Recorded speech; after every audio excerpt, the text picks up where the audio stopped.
नमस्कार, मी मोहित शिंदे. जनवार्तामध्ये आपल्या सर्वांचं स्वागत. पाहूया पुण्यातील काही विशेष घडामोडी.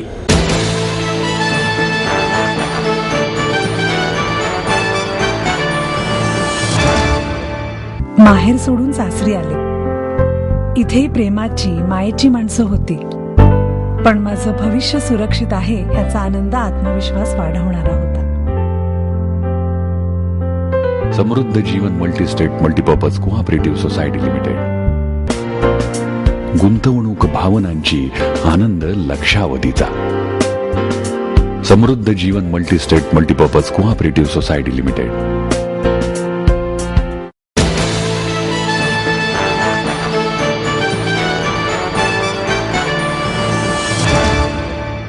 राष्ट्र निर्माणासाठी आता युवकांनी सज्ज व्हावे, असे आवाहन भाजपचे प्रचारप्रमुख नरेंद्र मोदी यांनी केलं.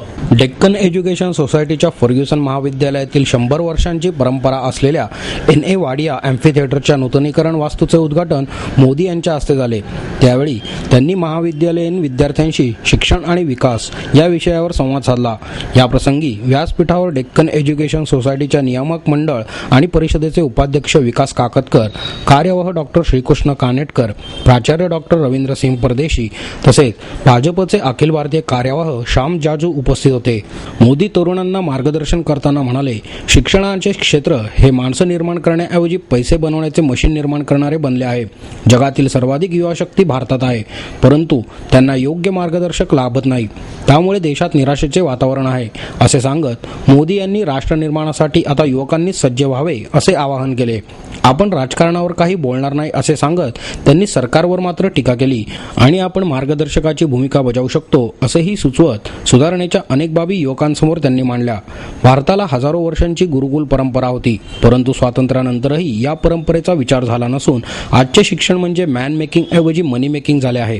देशाच्या विकासासाठी आधुनिकता आवश्यक असली तरी पाश्चात्यांचे अंधानुकरण योग्य नाही. या देशातील 65% जनता 35 वर्षांपेक्षाही कमी वयाची आहे. नव्या पिढीतील तरुणांकडे नवीन स्वप्ने आहेत, तशीच गुणवत्ता देखील आहे. तरुणांमध्ये देशाप्रती काहीतरी करून दाखवण्याची सुद्धा धमक आहे. ज्या देशाचा तरुण देशाबद्दल समर्पण भाव व्यक्त करतो त्या देशाचे भवितव्य उज्ज्वल असते.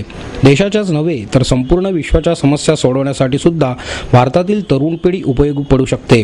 परंतु आजच्या तरुणांना योग्य दिशा दाखवण्याची गरज असून त्याच पद्धतीची शिक्षण पद्धती आवश्यक आहे.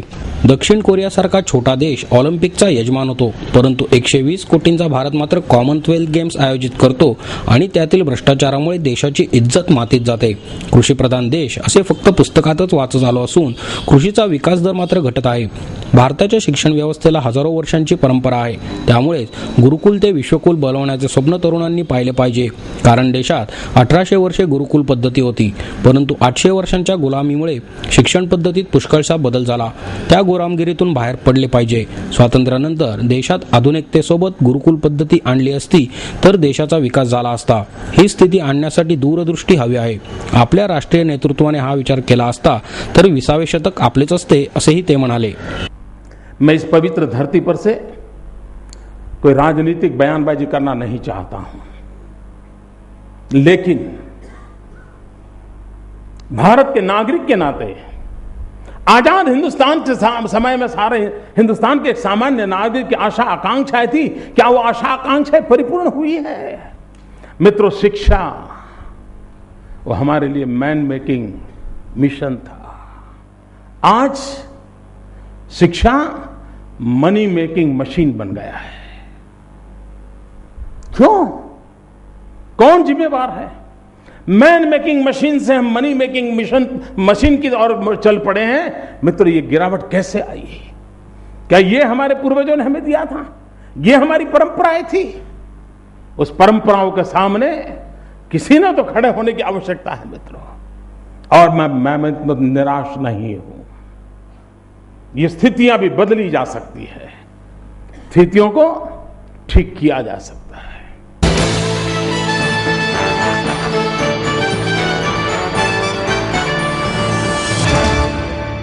दत्तात्रय उर्फ बाळासाहेब पाथरकर यांच्या चालता चालता या पुस्तकाचे प्रकाशन व्यंगचित्रकार RK लक्ष्मण यांच्या हस्ते संपन्न झाले. यावेळी डॉक्टर विजय भटकर, उद्योगपती अशोक मोरे प्रमुख पाहुणे म्हणून उपस्थित होते. यावेळी कमला लक्ष्मण देखील आवर्जून उपस्थित राहिल्या होत्या. कार्यक्रमात आपले विचार मांडताना डॉक्टर भटकर म्हणाले, स्थळ, काळ, साधन यांचे सुयोग्य नियोजन हे यशाचे कारण असते. जीवनात यश प्राप्त करायचे असेल तर अनेक गोष्टी शिकण्याची धडपड असावी. आयुष्यातील रिअलिस्टिक गोष्टींचा अभ्यास केला पाहिजे. मुंबईचे डब्बेवाले, यशस्वी लोक यांची पुस्तके MBAच्या अभ्यास संदर्भ म्हणून वापरण्यात यावीत. हजारो सहस्त्र शब्द जे व्यक्त करू शकत नाहीत ते एका व्यंगचित्राच्या माध्यमातून व्यक्त होते आणि हेच RK लक्ष्मण यांनी केले आहे. अशा शब्दात RK लक्ष्मण यांच्या आणि त्यांच्या व्यंगचित्राबाबत डॉक्टर भटकर यांनी आदर व्यक्त केला. पाथरकर म्हणाले, मी नेहमी सकारात्मक दृष्टिकोन ठेवला. आपल्या मनातील आवाज ऐकून काम केले पाहिजे असेही त्यांनी सांगितले. मनातील भावना व्यक्त करण्यासाठी जेव्हा शब्द अपुरे पडतात तेव्हा हातात पेन्सिल, पेन अथवा मार्कर घेऊन समोरच्या बोर्डवर काहीतरी रेखाटून कॉमन मॅनच्या भावना व्यंगचित्राच्या माध्यमातून उत्स्फूर्तपणे प्रकट होतात.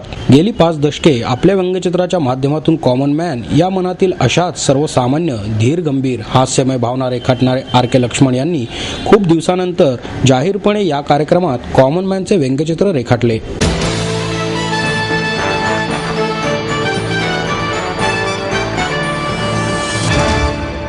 आई वडिलांनी पै पै जमवून मला शिकवण्याचा निर्णय घेतलेला कळत होता. माझ्या उच्च शिक्षणासाठी त्यांनी मला कायमचा आधार मिळवून दिला होता. त्यांनी स्वतःसाठी कधीच काही केलं नाही, पण माझ्यासाठी Samruddha Jeevan multistate multipurpose cooperative society limited. गुंतवणूक भावनांची, आनंद लक्षावधीचा. Samruddha Jeevan multistate multipurpose cooperative society limited.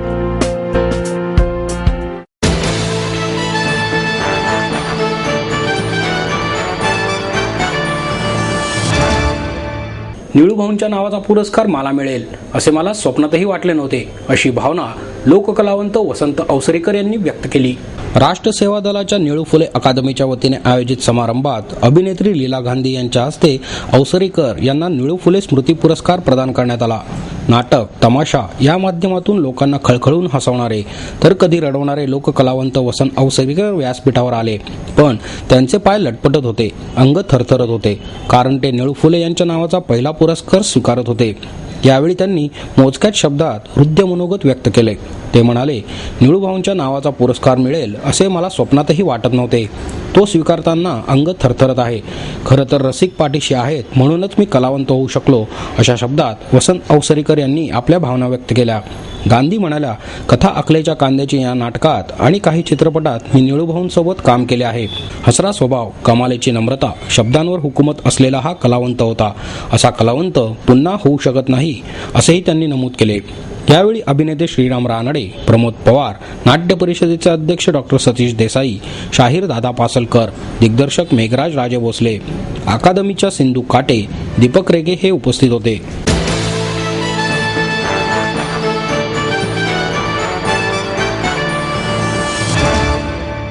प्रारूप आराखडा रद्द करण्याची मागणी करणारी याचिका माजी नगरसेवक उज्ज्वल केसकर यांनी न्यायालयात दाखल केली आहे.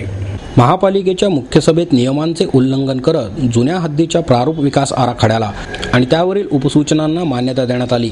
त्यामुळे प्रारूप आराखडा रद्द करण्याची मागणी करणारी याचिका माजी नगरसेवक उज्ज्वल केसकर आणि सुहास कुलकर्णी यांनी उच्च न्यायालयात दाखल केली आहे. महापालिकेच्या मुख्य सभेत प्रारूप आराखड्याला जानेवारी आणि मार्च अशी 2दा उपसूचनांसह मान्यता देण्यात आली. आराखड्यावर उपसूचना देताना नियम धाब्यावर बसवण्यात आले होते. त्याविषयी नगर सचिवांनी राज्य शासनाला दाखल केलेल्या अहवालात ठराव क्रमांक 557 आणि 588 वर संदिग्ध खुलासा केला होता. त्याविषयी राज्य शासनाने माहिती घेऊन हा ठराव निरस्त करणे आवश्यक होते, परंतु तसे न होता शासनाने आराखडा प्रसिद्ध करण्यास हिरवा कंदील दाखवला. त्यामुळे न्यायालयात याचिका दाखल केली आहे अशी माहिती उज्ज्वल केसकर यांनी दिली.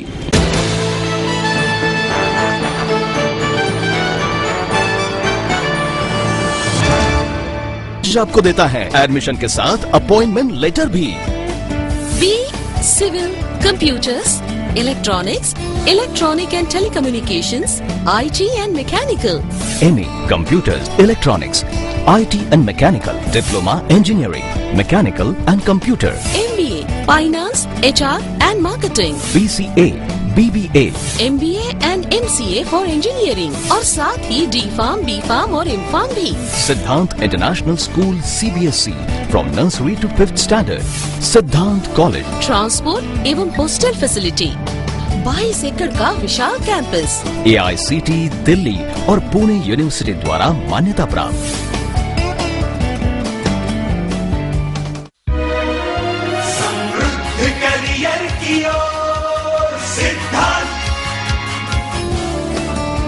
सिद्धांत कॉलेज, सुदुमरे, पुणे। एडमिशन के लिए आज ही कॉल करें या लॉग ऑन करें।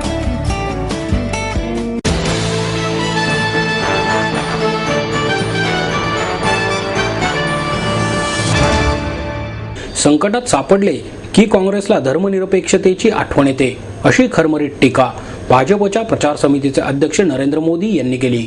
ही जडीबुटी यापुढे चालणार नाही। तरुणांना यामागील राजकारण कळून चुकले आहे, याचे उत्तर काँग्रेसला द्यावेच लागणार आहे, असे सांगत काँग्रेस आघाडीचे सरकार उलथवून टाका, असे आवाहन मोदी यांनी केले। भाजपच्या प्रचार समितीचे अध्यक्ष झाल्यानंतर मोदी यांची महाराष्ट्रातील पहिलीच जाहीर सभा पुण्यात झाली। या सभेत ते काय बोलणार याबाबत मोठी उत्सुकता होती। सुमारे पाऊण तासाच्या घणाघाती भाषणात मोदी यांनी भ्रष्टाचार, महागाई, रुपयाचे अवमूल्यन, दहशतवाद या मुद्द्यांवर काँग्रेस सरकारचा खरपूस समाचार घेतला। यावेळी भाजपचे लोकसभेतील उपनेते गोपीनाथ मुंडे, प्रदेशाध्यक्ष देवेंद्र फडणवीस, केंद्रीय सरचिटणीस श्याम जाजू, खासदार प्रकाश जावडेकर, आमदार पंकजा मुंडे पालवे, गिरीश बापट, माधुरी मिसाळ, चंद्रकांत पाटील, भीमराव तापकीर, पूनम महाजन, शहराध्यक्ष अनिल शिरोळे उपस्थित होते। मोदी म्हणाले, काँग्रेसच्या राजकारणाने देशातील सामान्य माणसाच्या आशा आकांक्षा ठेचून टाकल्या। जनतेला गृहीत धरून त्यांनी कारभार केला। निवडणुका आल्यावर इकडे तिकडे तुकडे टाकून त्या जिंकल्या। त्यामुळे देशाला संकटांना सामोरे जावे लागत आहे। रुपयाची किंमत रोज ढासळत चालली आहे। देशाच्या पंतप्रधान अर्थशास्त्रज्ञ आहे, मात्र हे अर्थशास्त्र आहे की अनर्थशास्त्र, असा सवाल उपस्थित करत काँग्रेस मुक्त भारत निर्माण करेपर्यंत देश संकट आणि समस्यामुक्त होणार नसल्याचे त्यांनी सांगितले। काँग्रेसने गरिबी हटवाचा नारा दिला, मात्र ते गरिबी हटवू शकले नाहीत। देशाच्या सत्तेवर एकाच घराण्यातील लोक बसतात। त्यांचा पराक्रम एवढाच आहे की त्यांनी देशात गरिबी कायम ठेवली, अशी टीका मोदी यांनी केली। अन्न सुरक्षा कायद्यावर बोलताना ते म्हणाले, देशात कायदे खूप झाले, त्याची अंमलबजावणी होत नाही। लोकतांत्रिक प्रक्रिया टाळून काँग्रेसने अन्न सुरक्षा कायदा आणला आहे। काँग्रेसचा त्यांच्या मित्रपक्षावरही विश्वास नाही। इतरांना या कायद्याचे श्रेय मिळू नये यासाठीच काँग्रेसने हे पाप केले। देशातील गरिबांची एवढी काळजी होती तर सर्वोच्च न्यायालयाने केंद्र सरकारला गोदामात भरून पडलेले धान्य गरिबांना वाटण्याचे आदेश दिले होते, मात्र सरकारने न्यायालयाचे आदेश न जुमानता हे धान्य गोदामातच सोडू दिले। हे धान्य सडल्यानंतर ते दारू बनवणाऱ्यांना 65 पैसे किलो दराने विकले। हे कोणाच्या संगनमताने झाले याचे उत्तर जनतेला द्यावे, अशी मागणी मोदींनी केली। राष्ट्रकुल स्पर्धेत देशाचे नाव किती बदनाम झाले याची कुठलीच लाज काँग्रेसला नाही।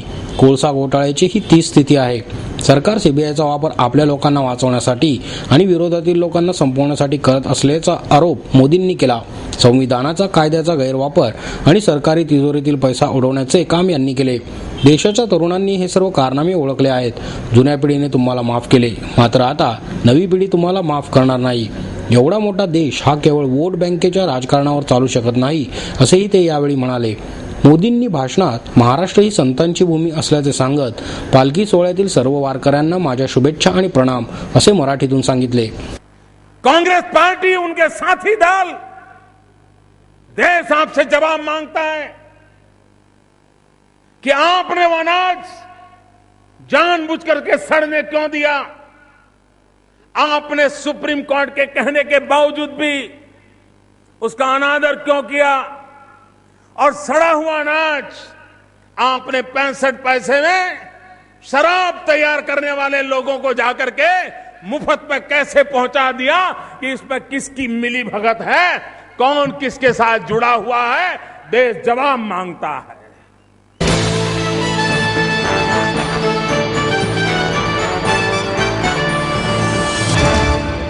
आपलं स्वप्न, आपलं मन, आपलं स्वतःचं घर हेच खरं धन। समृद्ध जीवन पार्क सादर करत आहे 140 फ्लॅट्सची एक प्रशस्त गृह योजना। कात्रज कोंढवा रोडवर बिबवेवाडी पासून फक्त 2 किलोमीटर अंतरावर आपल्या आर्थिक गणितात बसणारे 1 व 2 BHK फ्लॅट्स, तब्बल 3 मजली पार्किंग सह ऐस पैस गार्डन, क्लब हाऊस आणि इतर सुविधांनी सुसज्ज। बुकिंग साठी संपर्क 9850 937373 9850947373. समृद्ध जीवन, नांदी सौभाग्याची, सुरुवात प्रगतीची.